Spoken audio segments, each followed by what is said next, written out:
ले पनि गम्भीर ढंगले आफ्ना विचारहरू राख्नुभयो र आफ्नो कमिटमेन्ट आफ्नो प्रतिबद्धता पनि यहाँ व्यक्त गर्नुभयो उहाँलाई। र मेरा आफ्नै पुराना मित्र, म भर्खरै युवा हुँदै गर्दा त्यति बेला म कपिलवस्तु आउँदादेखि नै चिनेको मित्र रामलोटन तिवारी, जो पनि घुम्दै फिर्दै पहाडमा एउटा उखान हुन्छ, घुम्दै फिर्दै रुम्जा टार भने जस्तै आज रामलोट तिवारी पनि घुम्दै फिर्दै फेरि आफ्नै घरमा फर्किनु भएको छ र उहाँले जो प्रतिबद्धता व्यक्त गर्नुभयो म उहाँलाई पनि धन्यवाद भन्न चाहन्छु। त्यस्तै आज प्रवेश गर्ने केही बौद्धिक व्यक्तित्व डाक्टर मनिष श्रीवास्तव र कलाकारको टिम गणेश समेत र खेलाडीहरूको टिम र अरू पनि थुप्रै साथीहरू सयौंको संख्यामा, जसको नाम पढ्न पनि उद्घोषकलाई समयको दबाव भयो। म उहाँहरू सबैलाई हार्दिक स्वागत, बधाई र सफलताको शुभकामना भन्न चाहन्छु। यहाँ उद्घोषकले र अन्य वक्ता कमेडहरूले पनि धेरैचोटि भन्नुभयो मलाई, हुन त म आज 6 बजेको फ्लाइटबाट काठमाडौँ फर्कने भनेर कार्यक्रम बनाएको थिएँ। 6 बजे गएपछि सम्भवतः 7 बजे काठमाडौँ पुगिन्छ र 7 बजेबाट केही मिटिङहरू मैले राखेको थिएँ। तर हिजो र आजसम्मको काठमाडौँको राजनीतिक घटनाक्रम अलिकति फेरियो।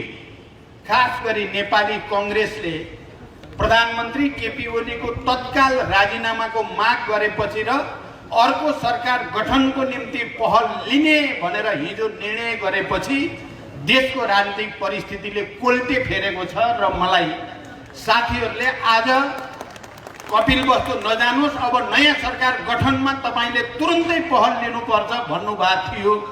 कपिलवस्तु बरु पछि गए पनि हुन्छ भनेर पनि मलाई भन्नुभएको थियो।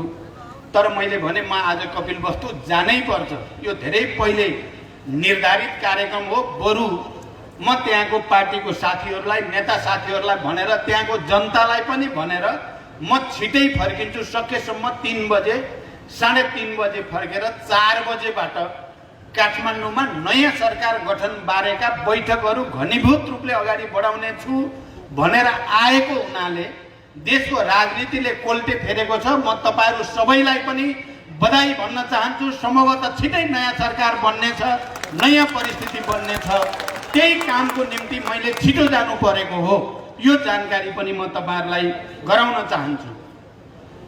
म यहाँ आउँदै गर्दा मैले सुने यो कार्यक्रममा सहभागी तपाईहरु धेरै जसोले या करिब सबैले नेपाली भाषा, पहाडिया भाषा बुझ्नु चाहिँ हुन्छ, तर तपाईहरुलाई सजिलो चाहिँ तपाईहरुको आफ्नै मातृभाषा वा हिन्दी भाषा बोल्दियो भने अझ सजिलो लाग्छ भन्ने कुरा मैले सुने।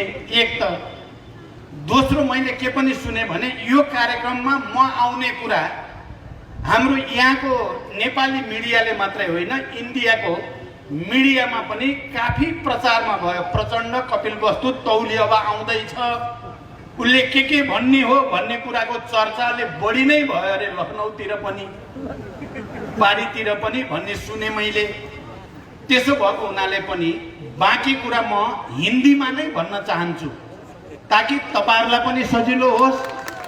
यदि भारतबाट कोही पत्रकारहरू आउनु भएको छ भने मेरो कुरा बुझ्न तपाईहरुलाई पनि सजिलो होस्। त्यस अर्थमा म थोरै हिन्दीमा अहिलेको देशको राजनीतिक परिस्थितिको बारेमा केही कुरा राख्न चाहन्छु। सबसे पहले तो मैं ये कहना चाहूंगा कि नेपाल में बहुत लंबे संघर्ष के बाद नेपाली जनता के विभिन्न समुदाय, मधेश से लेकर पहाड़ तक, मधेसियों, मुस्लिम, आदिवासी, जनजाति, दलित, महिला, सभी उत्पीड़ित वर्ग समुदाय के लंबे संघर्ष और बलिदान के बाद नेपाल में संघीय लोकतांत्रिक गणतंत्र की घोषणा हुई। और संघीय लोकतांत्रिक गणतंत्र की घोषणा संविधान सभा के निर्वाचन, जो 7 दशक पहले, 70 साल पहले से ये मुद्दा नेपाल में उठ खड़ा हुआ था, लेकिन कभी भी संविधान सभा के निर्वाचन संगठित करने की परिस्थिति परिपक्व नहीं हुई थी। पहले के जितने भी पार्टी और नेता थे उन लोगों ने ये संविधान सभा की निर्वाचन की बात को टालते गए और मैंने अपने नेतृत्व में जब माओवादी पार्टी का पुनर्गठित किया, जब जनयुद्ध की ऐतिहासिक पहलकदमी हुई और उस जनयुद्ध में सभी वर्ग समुदाय के नेपाली जनों ने खुल के समर्थन किया और इतनी बड़ी तादाद में बलिदान हुई, इतने हजारों के तादाद में शहीद हुए, तभी जाकर के नेपाल में संविधान सभा की निर्वाचन संभव हुई।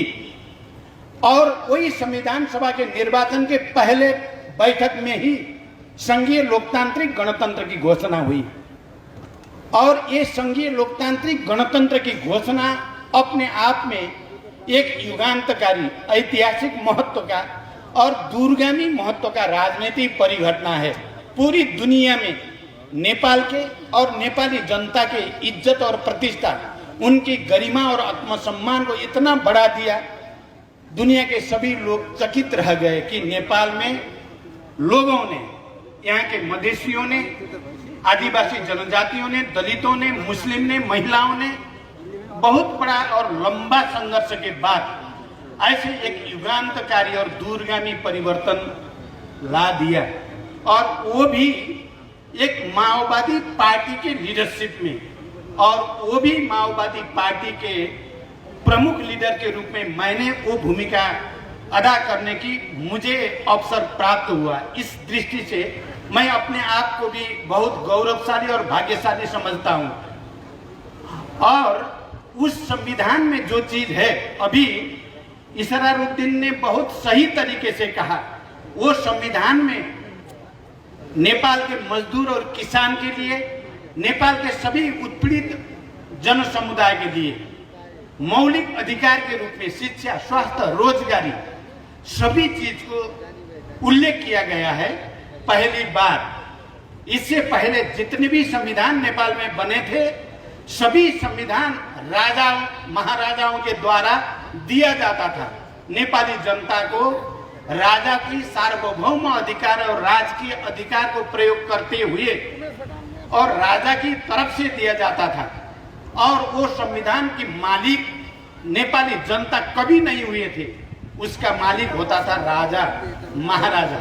पहली बार संविधान सभा से जब संविधान बनी, तभी जाकर के संविधान के शुरू में हमने ये लिखना सफलता प्राप्त किया कि हम सभी नेपाली जनता, हम सार्वभौम नेपाली जनता अपनी प्रतिनिधियों की तरफ से ये संविधान घोषणा करते हैं।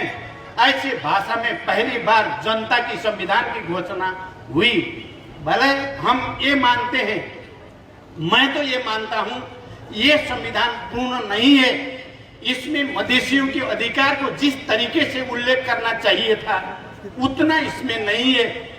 इसमें दलित, महिलाओं, मजदूर, किसान के अधिकार को भी जिस लेवल तक, जिस ऊंचाई तक ले जाना चाहिए था, उस ऊंचाई तक नहीं है। फिर भी इसमें कुछ बहुत महत्वपूर्ण उपलब्धियां तो है। इसलिए मैंने अपनी तरफ से कुछ रिजर्वेशन रखते हुए, अपनी तरफ से नोट ऑफ डिसेंट कहते हैं, असहमति भी रखते हुए, आने वाले दिन में जनता के साथ मिल करके मधेसियों, मुस्लिम, आदिवासी जनजाति, दलित, महिलाओं के अधिकार को परिमार्जित और विकसित करते हुए आगे जाने की शर्त में हमने वो संविधान घोषणा किया था। आदरणीय जन समुदाय सब, लेकिन इस देश की सामंत और जमींदारों के लिए, इस देश के पुराने शासक वर्ग के लिए ये कोई खुशी की बात नहीं थी। नेपाल संघीय लोकतांत्रिक गणतंत्र हो जाना और निर्वाचन में समावेशिता और समानुपातिकता की प्रतिनिधित्व प्रणाली घोषित किया जाना और मौलिक अधिकार के रूप में शिक्षा, स्वास्थ्य, रोजगारी को उल्लेख किया जाना, ये उन लोगों के लिए खुशी की बात नहीं थी। वो लोग कहीं न कहीं ये कोशिश करते रहे कि कहीं जाकर के ये संविधान को उलट दिया जाएगा और फिर पुरानी सिस्टम को लाने की वातावरण बना दिया जाएगा। ये षड्यंत्र में वो लगे रहे और दुर्भाग्य से हमारी पार्टी के अंदर प्रतिक्रियावादी और सामंती तत्वों के एजेंट के रूप में केपी ओली, जिसको हमने ही प्रधानमंत्री प्रस्ताव किया था, इस मकसद से, इस उद्देश्य से कि अब नेपाल में राजनीतिक स्थायित्व रहेगी, नेपाल में सामाजिक न्याय होगा, नेपाल में आर्थिक विकास और समृद्धि की नया युग का सूत्रपात होगा, नेपाल के मजदूर किसान को राहत दिया जाएगा और कृषि में आधुनिकीकरण होगी, उत्पादन में वृद्धि होगी, किसान के जितने भी समस्याएं हैं, चाहे सिंचाई की समस्या हो या मलखाद की समस्या हो या बाजार की समस्या हो या व्यवसायीकरण की समस्या हो, उसको हल किया जाएगा और सभी के आत्मसम्मान को बढ़ा दिया जाएगा। इस मकसद से मैंने ही पार्टी एकता की प्रस्ताव किया था और केपी ओली को प्रधानमंत्री प्रस्तावित किया था। लेकिन दुर्भाग्य से जिस तरीके से रूस के कम्युनिस्ट पार्टी के अंदर उसी के महासचिव ने पार्टी को विघटन करने की षड्यंत्र किया था। आप लोग जानते हैं, बोरिस येल्सिन नाम का आदमी या गोर्बाचोव नाम का आदमी पार्टी का नेता तो था, लेकिन बाद में वो साम्राज्यवादियों का एजेंट में तब्दील हो गया।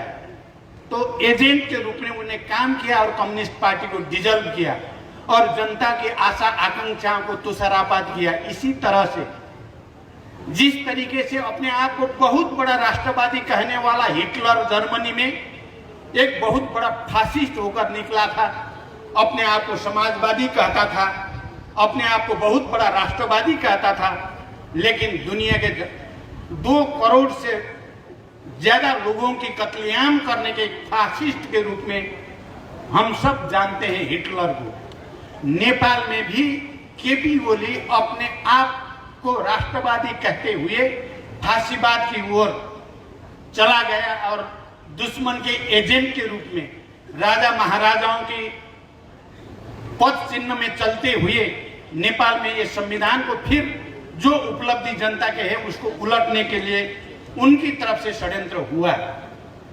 जब उसने प्रतिनिधि सभा का विघटन किया, आप सबको मालूम है, लास्ट पौष 5 गते के दिन में जब उन्होंने प्रतिनिधि सभा का विघटन किया तो उसी दिन हमने संकल्प किया कि यह प्रतिनिधि सभा का विघटन प्रतिगमन और प्रतिक्रांतिकारी षड्यंत्र है, इसको सफल नहीं होने दिया जाएगा। आप लोग को पता है, मैंने तो कहा ये लाइफ एंड डेथ, ये जीवन और मरण का संघर्ष है, ये नेपाली जनता के अधिकार को अपहरण करने की केपी ओली की जो षड्यंत्र है उसको परास्त किया जाएगा। और मैं इस धारा के विरोध में, इस प्रतिगमनकारी और प्रतिक्रांतिकारी धारा के विरोध में क्रांतिकारी धारा और जनता के हक अधिकार और पहचान की धारा को आगे रखते हुए मैं लाइफ एंड डेथ में जाऊंगा। आपको पता है 2 महीना तक उस संघर्ष को मैंने किया। ये संघर्ष हुआ एक नई प्रकार की जनयुद्ध ही था। जिस तरीके से 10 साल के जनयुद्ध में नेपाल के मधेसी आदिवासी जनजाति से लेकर सभी उत्पीड़ित वर्ग समुदाय को अपील किया गया था और सबके समर्थन में संघीय लोकतांत्रिक गणतंत्र में हम आ गए थे और इसको खत्म करने के लिए जो षड्यंत्र हुआ है उसको परास्त करने के लिए फिर हमने जनता को अपील किया और जनता ने साथ भी दिया। आपको पता है कि काठमांडू में लाखों की तादाद में जनता की उपस्थिति में संसद पुनर्स्थापना की मांग हुई और अंततः सर्वोच्च की तरफ से ये पुनर्स्थापना हुई भी और हमने उसका स्वागत किया और पहले बैटल तो हमने जीता, लेकिन अभी वार जीतना बाकी है, अभी चुनौतियां खत्म नहीं हुई है, अभी जटिलता अभी भी है। इसलिए मैंने लास्ट टाइम यहाँ रूपंदेही में आकर के मैंने कहा कि एक बार फिर जनता के बीच में, सभी गरीब मजदूर किसान के बीच में, सभी उत्पीड़ित वर्ग समुदाय के बीच में हम जाएंगे, उनसे अपील करेंगे और ये प्रतिगामी षड्यंत्र जनता के खिलाफ में और यहाँ की आत्मसम्मान और सामाजिक न्याय के खिलाफ में जो षड्यंत्र हो रही है उसके खिलाफ में हम लड़ेंगे। उसी मिशन के तहत, उसी लाइन के तहत आज मैं कपिलवस्तु में आप लोगों के सामने खड़ा हूं और मुझे विश्वास है जिस तरीके से प्रतिनिधि सभा विघटन करने के षड्यंत्र को हमने परास्त किया, उसी तरीके से फिर एक बार नेपाल की जनता की अधिकार और पहचान को खत्म करने की जो षड्यंत्र है उसको भी हम परास्त करेंगे। यहाँ अभी अभी मेरे सामने एक प्रश्न आया है कि माओवादी केंद्र का रोल नई सरकार गठन में क्या रहेगा। मुझे लगता है कि शुरू से ही जब हम प्रतिगमन हुआ नेपाल में, संविधान की जनपक्षीय धारा को, संविधान में जनता के मौलिक अधिकार को कुचलने की जो षड्यंत्र हुआ उसके खिलाफ पूरी ताकत के साथ हम लड़े हैं। तो अब बनने सरकार में भी हमारा रोल निर्णायक रोल रहेगा और हम ही सरकार गठन में नेतृत्वदायी भूमिका खेलेंगे, इसमें कोई दो राय नहीं है। कभी कभी प्रधानमंत्री होना और न होना सबसे बड़ी बात नहीं होती है। आपको पता है भारत में महात्मा गांधी कभी प्रधानमंत्री या राष्ट्रपति नहीं हुए, लेकिन महात्मा गांधी दुनिया के सबसे बड़े लीडर के रूप में स्थापित है। चाइना में हमारे दूसरे छिमेकी डेंग सियाओपिंग कभी प्रधानमंत्री भी नहीं हुए, राष्ट्रपति भी नहीं हुए, लेकिन वो वहां के प्रधानमंत्री से ऊपर है, राष्ट्रपति से भी ऊपर है। हम संघीय लोकतांत्रिक गणतंत्र स्थापना करने के लिए और संविधान की कुचलने की षड्यंत्र को परास्त करने के लिए नेपाल के नेतृत्व हम कर रहे हैं, तो हम प्रधानमंत्री से ऊपर ही रहेंगे, नीचे नहीं। ये बात मैं आपको साफ कहना चाहूंगा। और समय के दबाव तो मेरे साथ है ही, फिर भी मैं दो चार बात आप लोगों से कहकर मैं विदा होना चाहता हूं। सबसे पहले तो मधेश के एजेंडा के बारे में मुझे लगता है कि आप लोग भली भांति जानते हैं, नेपाल में मधेसी जनताओं की पहचान, उनके अधिकार, उनका आत्मनिर्णय, उनकी समानता के अधिकार को स्थापना करने के लिए मेरे नेतृत्व में माओवादी पार्टी ने बहुत बड़ा कुर्बानी किया है। मैं आज आप लोगों को ये स्मरण कराना चाहता हूं, केवल मधेश में ही माओवादी जनयुद्ध में मेरे नेतृत्व की विद्रोह में 1300 से ऊपर मधेसी जनताओं की बेटा और बेटी ने कुर्बानी किया है कोई दूसरा मधेसी आंदोलन जिसमें इतनी कुर्बानी हुई हो और इतनी मधेसी जनता के पहचान और अधिकार के लिए काम किया गया है? कहीं भी नहीं है। और मधेसी की जनता की समानता के अधिकार को, आत्मसम्मान को, सामाजिक न्याय को, उनके आर्थिक विकास और समृद्धि का सबसे बड़ा विरोधी नेपाल में कौन है? अगर आप इतिहास को ईमानदारी से टटोलने की आप कोशिश करते हैं तो वो केपी ओली ही है। मधेश के नाम सुनना नहीं चाहता है और मधेसी जनता को कोई अधिकार देना नहीं चाहता है। मैं आज कुछ हमारे मधेसी, अपने आप को मधेसी जनता की मसीहा कहने वाले कुछ नेता मंत्री बनने की फिराक में केपी ओली के साथ जा रहा है। ये इससे बड़ी लज्जा की बात क्या हो सकती है? मैंने परसों महंत ठाकुर जी को कहा था, महंत जी मैं तो हैरान परेशान होकर के आप लोग के शरण में आ गया हूँ, केपी के विरुद्ध विद्रोह करके। आप फिर केपी के साथ जो मधेश आंदोलन के, मधेसी जनता के अधिकार और पहचान के विरोधी है, उसके साथ आपका क्या खुजुर चल रहा है? ये मधेसी जनता को अपमान करने की तरीका हो जाती है। इसलिए मेरी अनुरोध है, आप सही मोर्चा में, मधेश की जनता के आत्मसम्मान और उनके अधिकार और पहचान के मोर्चा में वापस आ जाइए।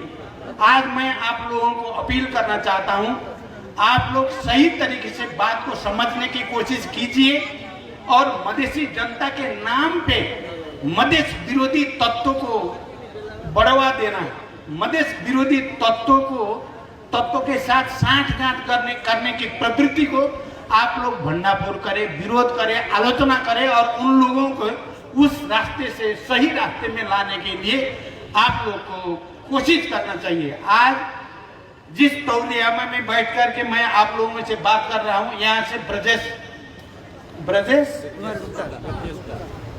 प्रतिनिधि है, ब्रजेश यहाँ से प्रतिनिधि है, उनके साथ मेरी बातचीत होती रहती है। मुझे विश्वास है कि ब्रजेश जी बात को समझ जाएंगे। मेरी बातचीत हो रही है, आप लोग भी कोशिश कीजिए। मधेश विरोधी आदिवासी जनजाति और संघीय लोकतांत्रिक गणतंत्र विरोधी शक्ति के साथ साठगांठ करने की कोशिश को नाकाम किया जाए, उसको परास्त किया जाए और फिर ये समानता की जो लड़ाई है उसको आगे बढ़ाया जाए।